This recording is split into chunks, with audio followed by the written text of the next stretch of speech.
Good morning ma'am, have a nice day. এক minute ধরো তো। কি বললে তুমি? তুমি যেটা বললে সেটার মানে জানো তুমি? সামান্য একটা লেবার হয়ে তুমি আমার সাথে ইংলিশে কথা বলছো? শোনো, কয়েকটা ইংলিশের কমন ওয়ার্ড জেনে গেলেই না তুমি শিক্ষিত হয়ে যাবে না। নেক্সট টাইম থেকে আর আমার সাথে ইংলিশে কথা বলতে আসবে না, মাথা রেখে জানো।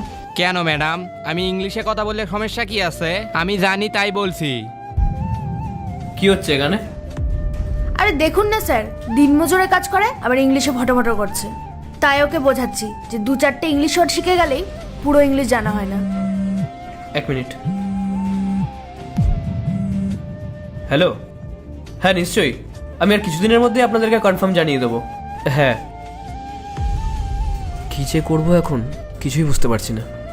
স্যার, আপনার কি কোনো সমস্যা হয়েছে? না, তেমন কিছু না, তুমি তোমার কাজ করো। স্যার একবার বলেই দেখুন না, হয়তো আমি আপনার সাহায্য করতে পারি। গোপাল, কি হচ্ছে এগুলো? তুমি তোমার কাজ করো, ডিস্টার্ব করো না। স্নেহা, এটা কিভাবে কথা বলছো তুমি ওর সাথে? Sorry sir. আসলে গোপাল, তামিলনাড়ু থেকে অনেক টাকার অর্ডার এসছে, কিন্তু আমি ওদের সাথে কীভাবে কনভারসেশন করবো বুঝতে পারছি না। স্যার, এইটুকু বিষয় নিয়ে আপনি এত চিন্তা করছেন?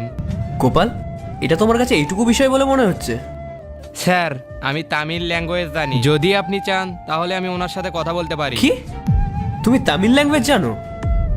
আচ্ছা ঠিক আছে, তোমরা দুজন আমার সঙ্গে আমার অফিসে আসো। আজকে দেখবো কে শয়তানকে হারিয়ে মাকে জিতিয়ে দেয়। মাকে ভালোবাসলে ভিডিওতে লাইক করে চ্যানেলটি সাবস্ক্রাইব করে দিও, আর শয়তানকে ভালোবাসলে কিছুই করা লাগবে না। গোপাল, তুমি যে তামিল ল্যাঙ্গুয়েজ জানো এটা তো আমার বিশ্বাসই হচ্ছে না।